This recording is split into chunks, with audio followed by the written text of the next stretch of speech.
Tanggal 18 Agustus hari ke-231. Bacaan Yeskiel pasal 16-19. Perumpamaan pengadilan bagi Yehuda.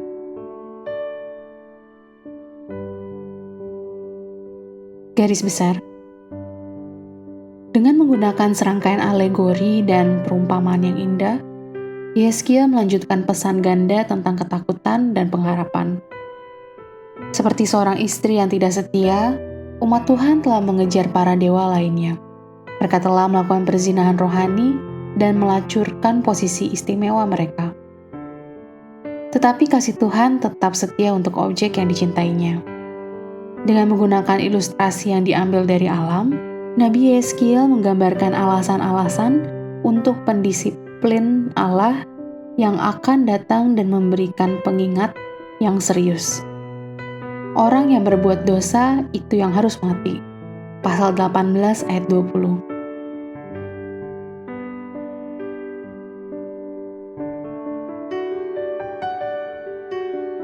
Renungan harian. Pemeliharaan Tuhan sangat nyata dalam fakta bahwa Dia memberi orang tua 12 tahun untuk mengembangkan cinta bagi anak-anak mereka sebelum Allah mengubah mereka menjadi remaja. Yeskiel pasal 18 berisi beberapa nasihat untuk remaja dan untuk anak-anak Tuhan dari segala usia. Firman Tuhan ini adalah pengingat pertanggungjawaban pribadi, fakta bahwa kita tidak bisa menyalahkan masalah hari ini pada generasi yang lalu. Apakah Anda produk dari orang tua yang saleh? Maka bersyukurlah kepada Tuhan, tetapi janganlah berpikir bahwa Anda dapat sengaja mengabaikan Allah dan melakukan pemberontakan karena kehidupan orang tua Anda yang saleh. Pasal 18 ayat 5-13. Apakah Anda anak dari orang tua yang memberontak atau murtad? Maka janganlah berpikir Anda dapat menggunakannya sebagai alasan untuk menghindari perintah firman Tuhan. Pasal 18 ayat 20. Buatlah janji untuk mengajak orang tua atau anak Anda untuk makan bersama minggu ini, atau hubungi seseorang anggota keluarga yang berada di luar kota. Jika ada kabar kepahitan di antara Anda, akuilah. Jika ada ketidakpedulian atau kurangnya tanggung jawab dalam hubungan Anda, ubahlah.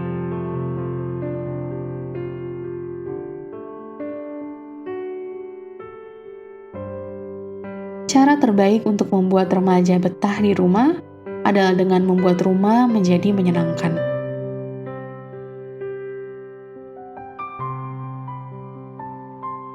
Pendalaman.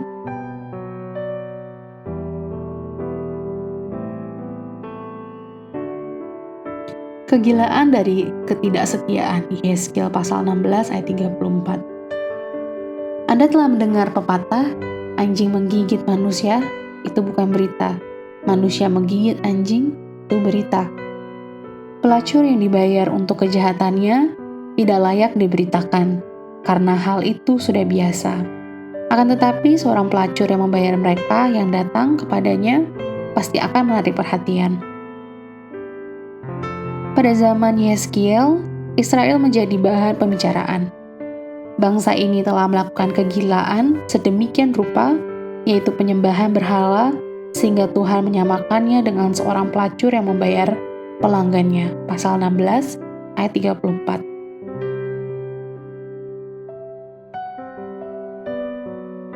Siapa mereka?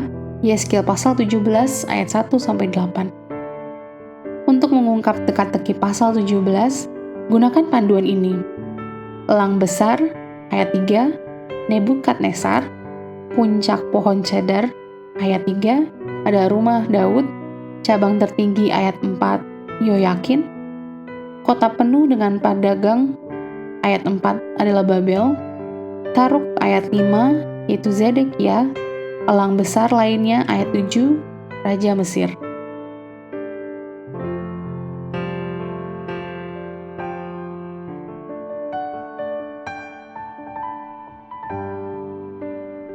Keseimbangan keadilan dan belas kasih. Yeskiel pasal 18 ayat 21. Dalam buku yang penuh dengan penghakiman, sangat mudah untuk tidak melihat belas kasihan Tuhan. Namun lihatlah Yeskiel pasal 18 ayat 21, ayat 23 dan 32, di mana dikatakan bahwa sesungguhnya Tuhan tidak suka memberikan pembalasan. Keinginannya yang lebih besar adalah suatu pertobatan dan pemulihan.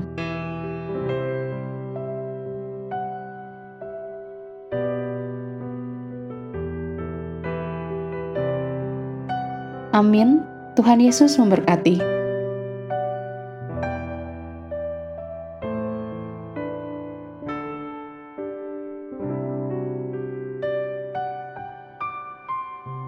Yeskiel pasal 16. Yerusalem yang tidak setia. Allah memungut Yerusalem menjadi istrinya. Lalu datanglah firman Tuhan kepadaku, "Hai anak manusia, beritahukanlah kepada Yerusalem perbuatan-perbuatannya yang keji, dan katakanlah, beginilah firman Tuhan Allah kepada Yerusalem, asalmu dan kelahiranmu ialah dari tanah Kanaan. Ayahmu ialah orang Amori dan ibumu orang Heti.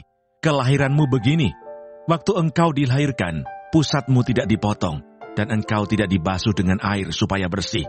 Juga dengan garam pun engkau tidak digosok atau dibedungi dengan lampin. Tidak seorang pun merasa sayang kepadamu, sehingga diperbuatnya hal-hal itu kepadamu dari rasa belas kasihan. Malahan engkau dibuang ke ladang oleh karena orang pandang enteng kepadamu pada hari lahirmu. Maka aku lalu dari situ dan kulihat engkau menendang-nendang dengan kakimu sambil berlumuran darah, dan aku berkata kepadamu dalam keadaan berlumuran darah itu, engkau harus hidup dan jadilah besar seperti tumbuh-tumbuhan di ladang. Engkau menjadi besar dan sudah cukup umur, bahkan sudah sampai pada masa mudamu. Maka buah dadamu sudah montok, rambutmu sudah tumbuh, tetapi engkau dalam keadaan telanjang bukil.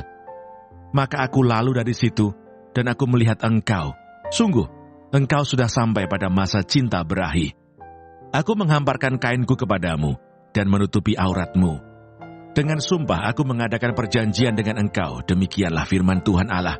Dan dengan itu engkau aku punya. Aku membasuh engkau dengan air, untuk membersihkan darahmu daripadamu. Dan aku mengurapi engkau dengan minyak. Aku mengenakan pakaian berwarna-warna kepadamu, dan memberikan engkau sandal-sandal dari kulit lumba-lumba, dan tutup kepala dari lenan halus, dan selendang dari sutra. Dan aku menghiasi engkau dengan perhiasan-perhiasan, dan mengenakan gelang pada tanganmu, dan kalung pada lehermu. Dan aku mengenakan anting-anting pada hidungmu, dan anting-anting pada telingamu, dan mahkota kemuliaan di atas kepalamu. Dengan demikian engkau menghias dirimu dengan emas dan perak, pakaianmu lenan halus dan sutra, dan kain berwarna-warna. Makananmu ialah tepung yang terbaik, madu dan minyak, dan engkau menjadi sangat cantik, sehingga layak menjadi ratu. Dan namamu termasyur di antara bangsa-bangsa, karena kecantikanmu, sebab sangat sempurna adanya, oleh karena semarak perhiasanku, yang kuberikan kepadamu. Demikianlah firman Tuhan Allah.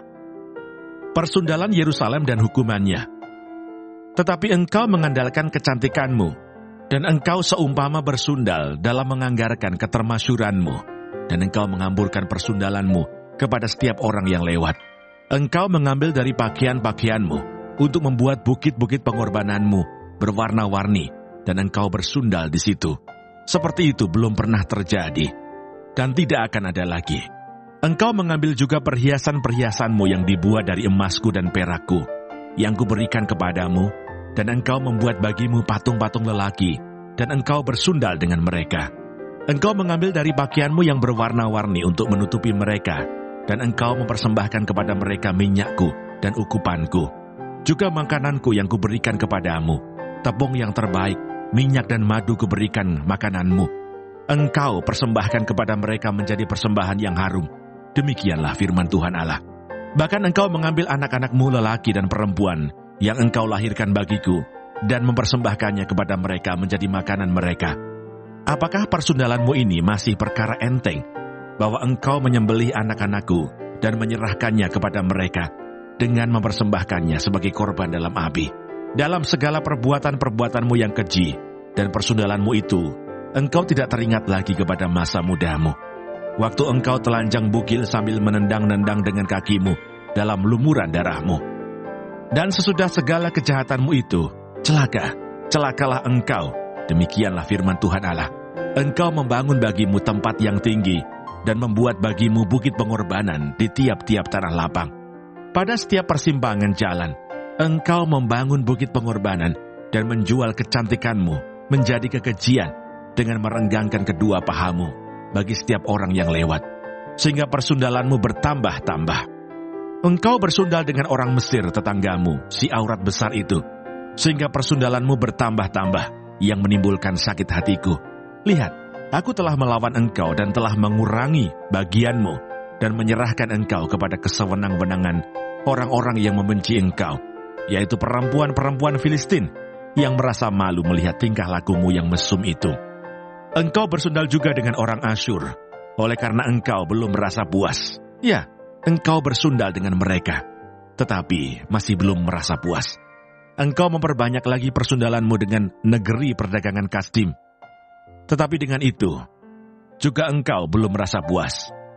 Betapa besar hawa nafsumu itu, demikianlah firman Tuhan Allah. Engkau yang melakukan segala-galanya ini, yaitu perbuatan seorang perempuan sundal jahanam yang membangun tempatmu yang tinggi pada setiap persimpangan jalan dan membuat bukit pengorbananmu di tiap-tiap tanah lapang. Tetapi engkau tidak seperti sundal biasa, oleh karena engkau menolak upah sundal. Hai istri yang berzina, yang memeluk orang-orang lain ganti suaminya sendiri. Kepada semua perempuan sundal orang memberi upah, tetapi engkau sebaliknya, engkau yang memberi hadiah umpan kepada semua yang mencintai engkau sebagai bujukan, supaya mereka dari sekitarmu datang kepadamu untuk bersundal. Maka dalam persundalanmu, engkau adalah kebalikan dari perempuan-perempuan yang lain.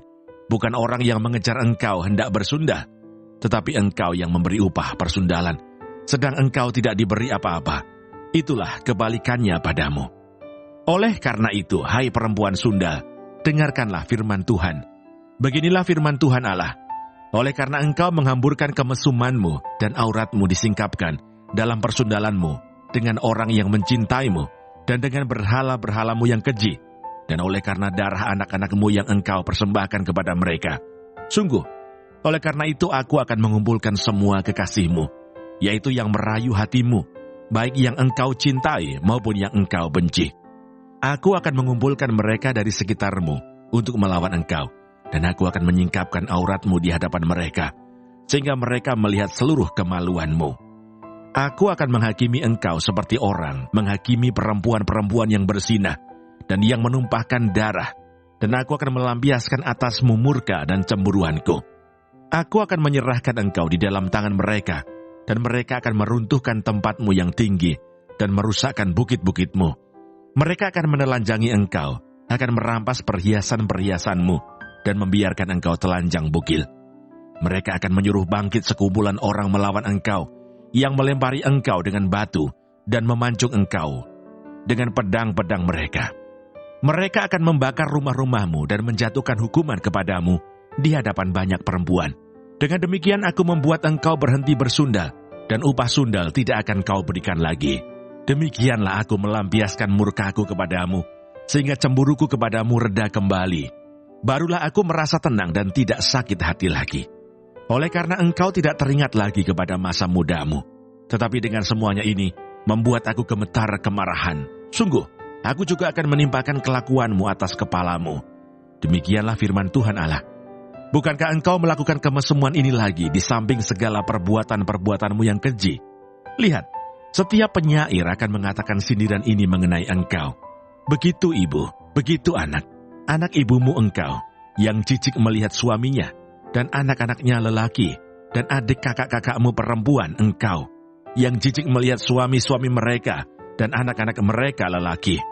Ibumu adalah orang Heti, dan ayahmu adalah orang Amori.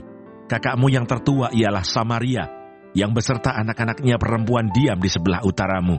Dan kakakmu yang termuda ialah Sodom, yang beserta anak-anaknya perempuan diam di sebelah selatanmu. Bukankah engkau hidup menurut perbuatan mereka, dan engkau lakukan seperti perbuatan-perbuatan mereka yang keji? Sebentar lagi saja engkau berbuat lebih jahat dari mereka dalam seluruh hidupmu. Demi aku yang hidup, Demikianlah firman Tuhan Allah. Sesungguh-sungguhnya Sodom, kakakmu yang termuda, beserta anak-anaknya perempuan tidak berbuat seperti engkau lakukan, beserta anak-anakmu perempuan. Lihat, inilah kesalahan Sodom, kakakmu yang termuda itu. Kecongkakan, makanan yang berlimpah-limpah, dan kesenangan hidup ada padanya, dan pada anak-anaknya perempuan. Tetapi ia tidak menolong orang-orang sengsara dan miskin. Mereka menjadi tinggi hati, dan melakukan kekejian di hadapanku. Maka aku menjatuhkan mereka sesudah aku melihat itu, dan Samaria tidak membuat setengah pun dari dosa-dosamu. Bahkan engkau melakukan lebih banyak kekejian dari mereka berdua, sehingga dengan segala kekejian-kekejianmu yang engkau lakukan, engkau membuat kakak-kakakmu perempuan kelihatan benar. Tanggunglah nodamu, hai engkau yang mengakibatkan hukuman lebih ringan kepada kakak-kakakmu perempuan. Dengan dosa-dosamu yang lebih keji dari mereka, mereka lebih benar daripadamu. Biarlah engkau merasa malu dan tanggunglah nodamu, oleh karena engkau membuat kakak-kakakmu perempuan kelihatan benar. Allah menjanjikan perjanjian baru. Tetapi aku akan memulihkan keadaan mereka, baik keadaan Sodom bersama anak-anaknya perempuan, maupun keadaan Samaria bersama anak-anaknya perempuan, dan juga aku akan memulihkan keadaanmu di tengah-tengah mereka, supaya engkau menanggung nodamu, dan supaya engkau merasa malu karena segala perbuatanmu, sehingga engkau menjadi penghiburan bagi mereka. Mengenai kakak-kakakmu, Sodom bersama anak-anaknya perempuan akan dipulihkan ke dalam keadaannya semula. Samaria juga bersama anak-anaknya perempuan akan dipulihkan ke dalam keadaannya semula. Dan engkau pun bersama anak-anakmu perempuan akan dipulihkan ke dalam keadaanmu semula. Bukankah Sodom kakakmu yang termuda menjadi buah bibirmu pada masa kecongkakanmu, sebelum kejahatanmu menjadi nyata, seperti pada saat ini engkau diaibkan oleh anak-anak perempuan Edom, dengan semua yang di sekitarnya, dan anak-anak perempuan Filistin yang menghina engkau dari sekitarmu. Kemesumanmu dan perbuatan-perbuatanmu yang keji harus engkau tanggung. Demikianlah firman Tuhan. Sebab beginilah firman Tuhan Allah, aku akan melakukan kepadamu seperti engkau lakukan, yaitu engkau memandang ringan kepada sumpah dengan mengingkari perjanjian. Tetapi aku akan mengingat perjanjianku dengan engkau pada masa mudamu, dan aku akan meneguhkan bagimu perjanjian yang kekal. Barulah engkau teringat kepada kelakuanmu, dan engkau merasa malu. Pada waktu aku mengambil kakak-kakakmu, baik yang tertua maupun yang termuda, dan memberikan mereka kepadamu menjadi anakmu. Tetapi bukan berdasarkan engkau memegang perjanjian. Aku akan meneguhkan perjanjianku dengan engkau, dan engkau akan mengetahui bahwa akulah Tuhan, dan dengan itu engkau akan teringat-ingat yang dulu dan merasa malu, sehingga mulutmu terkatup sama sekali karena nodamu. Waktu aku mengadakan pendamaian bagimu karena segala perbuatanmu. Demikianlah firman Tuhan Allah. Yehezkiel pasal 17. Lambang ketidaksetiaan Raja Zedekia.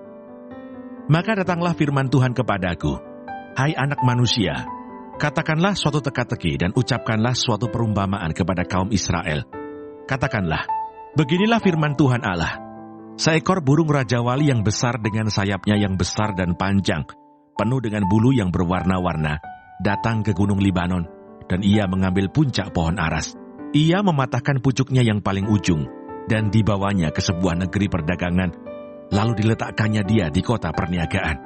Ia mengambil sebuah dari taruk-taruk tanah itu, dan menanamnya di ladang yang sudah sedia ditaburi.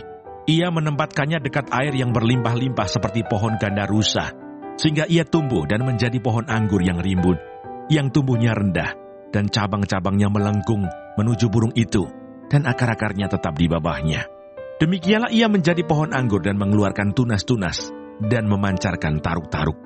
Dalam pada itu, ada juga burung rajawali besar yang lain dengan sayapnya yang besar dan bulu yang lebat. Dan sungguh, pohon anggur ini mengarahkan akar-akarnya ke burung itu, dan cabang-cabangnya dijulurkannya kepadanya, supaya burung itu mengairi dia lebih baik dari bedeng di mana ia ditanam. Namun ia ditanam di ladang yang baik, dekat air yang berlimpah-limpah, supaya ia bercabang-cabang dan berbuah, dan supaya menjadi pohon anggur yang bagus. Katakanlah, beginilah firman Tuhan Allah, apakah itu akan berhasil? Apakah orang tidak akan mencabut akar-akarnya dan menyentakkan buahnya? sehingga semua ulamnya yang baru menjadi kering. Tidak usah tangan yang kuat dan banyak orang untuk mencabut dia dengan akar-akarnya. Lihat, ia memang ditanam, tetapi apakah ia akan memberi hasil? Apakah ia tidak akan layu kering kalau ditimpa angin timur? Ia akan layu kering di bedeng tempat tumbuhnya itu. Maka datanglah firman Tuhan kepadaku. Katakanlah kepada kaum pemberontak, tidakkah kamu mengetahui apa artinya ini? Katakan, lihat, Raja Babel datang ke Yerusalem, dan ia mengambil rajanya dan pemuka-pemukanya, dan membawa mereka ke Babel baginya. Lalu ia mengambil seorang yang berasal dari keturunan raja, dan mengadakan perjanjian dengan dia, sambil menyuruh dia bersumpah. Ia mengambil juga orang-orang berkuasa negeri itu, supaya kerajaan itu menjadi lemah, dan jangan memberontak lagi. Juga supaya memegang teguh perjanjian itu, dan dengan demikian tetap ada. Tetapi orang itu memberontak kepadanya dengan menyuruh utusannya ke Mesir, supaya ia diberi kuda dan tentara yang besar. Apakah ia akan berhasil? Apakah orang yang berbuat demikian dapat luput? Apakah orang yang mengingkari perjanjian dapat luput? Demi aku yang hidup, demikianlah firman Tuhan Allah. Ia pasti mati di Babel, di tempat raja yang mengangkatnya menjadi raja. Karena ia memandang ringan kepada sumpah yang dimintakan raja itu daripadanya, dan mengingkari perjanjian raja itu dengan dia. Dan Firaun tidak akan membantu dia dalam peperangan dengan tentara yang besar dan sekumpulan banyak orang. Pada waktu tembok pengepungan ditimbun dan benteng pengepungan didirikan untuk melenyapkan banyak orang. Ya, ia memandang ringan kepada sumpah dan mengingkari perjanjian. Sungguh, walaupun ia menyungguhkan hal itu dengan berjabat tangan, tetapi ia melanggar semuanya itu, maka ia tidak dapat luput. Oleh sebab itu, beginilah firman Tuhan Allah. Demi aku yang hidup, aku pasti menimpakan atas kepalanya sumpahnya kepadaku, yang dipandangnya ringan dan perjanjiannya di hadapanku yang diingkarinya. Aku akan memasang jaringku untuk menangkap dia, dan di dalam perangkapku ia akan terjebak. Aku akan membawa dia ke Babel, dan di sana aku akan berperkara dengan dia, karena ia berubah setia terhadap aku. Dan semua tentara pilihannya akan tewas dimakan pedang, dan yang terluput akan dihamburkan ke semua mata angin. Dan kamu akan mengetahui bahwa akulah Tuhan yang mengatakannya. Beginilah firman Tuhan Allah. Aku sendiri akan mengambil sebuah carang dari puncak pohon aras yang tinggi dan menanamnya. Aku mematahkannya dari pucuk yang paling ujung dan yang masih muda, dan aku sendiri akan menanamnya di atas sebuah gunung yang menjulang tinggi ke atas. Di atas gunung Israel yang tinggi akan kutanam dia, agar ia bercabang-cabang dan berbuah, dan menjadi pohon aras yang hebat. Segala macam burung dan yang berbulu bersayap tinggal di bawahnya. Mereka bernaung di bawah cabang-cabangnya. Maka segala pohon di ladang akan mengetahui bahwa aku, Tuhan, merendahkan pohon yang tinggi dan meninggikan pohon yang rendah, membuat pohon yang tumbuh menjadi layu kering, dan membuat pohon yang layu kering bertaruh kembali. Aku Tuhan yang mengatakannya dan akan membuatnya. Yehezkiel pasal 18. Setiap manusia bertanggung jawab atas dirinya. Maka datanglah firman Tuhan kepadaku. Ada apa dengan kamu, sehingga kamu mengucapkan kata sindiran ini di tanah Israel? Ayah-ayah makan buah mentah, dan gigi anak-anaknya menjadi ngilu. Demi aku yang hidup, demikianlah firman Tuhan Allah. Kamu tidak akan mengucapkan kata sindiran ini lagi di Israel. Sungguh, semua jiwa aku punya, baik jiwa ayah maupun jiwa anak aku punya. Dan orang yang berbuat dosa, itu yang harus mati. Kalau seseorang adalah orang benar, dan ia melakukan keadilan dan kebenaran, dan ia tidak makan daging persembahan di atas gunung, atau tidak melihat kepada berhala-berhala kaum Israel, tidak mencemari istri sesamanya, dan tidak menghampiri perempuan waktu bercemar kain, tidak menindas orang lain, ia mengembalikan gadaian orang, tidak merampas apa-apa, memberi makan orang lapar, memberi pakaian kepada orang telanjang, tidak memungut bunga uang atau mengambil riba, menjauhkan diri dari kecurangan, melakukan hukum yang benar di antara manusia dengan manusia, hidup menurut ketetapanku, dan tetap mengikuti peraturanku dengan berlaku setia. Ialah orang benar, dan ia pasti hidup. Demikianlah firman Tuhan Allah. Tetapi kalau ia melahirkan seorang anak yang menjadi perampok, dan yang suka menumpahkan darah, atau melakukan salah satu dari hal-hal itu, walaupun ayah tidak melakukan satu pun, juga makan daging persembahan di atas gunung, dan mencemari istri sesamanya, menindas orang sengsara dan miskin, merampas, tidak mengembalikan gadaian orang, melihat kepada berhala-berhala dan melakukan kekejian, memungut bunga uang dan mengambil riba, orang yang demikian tidak akan hidup. Segala kekejian ini dilakukannya, ia harus mati, darahnya tertimpa kepadanya sendiri. Sesungguhnya kalau ia melahirkan seorang anak, dan anak ini melihat segala dosa yang dilakukan ayahnya, tetapi menginsafi hal itu, sehingga tidak melakukan seperti itu. Ia tidak makan daging persembahan di atas gunung, dan tidak melihat kepada berhala-berhala kaum Israel, tidak mencemari istri sesamanya, tidak menindas orang lain, tidak mau meminta gadai, tidak merampas apa-apa, memberi makan orang lapar, memberi pakaian kepada orang telanjang, menjauhkan diri dari kecurangan, tidak mengambil bunga uang atau riba, melakukan peraturanku, dan hidup menurut ketetapanku. Orang yang demikian tidak akan mati karena kesalahan ayahnya.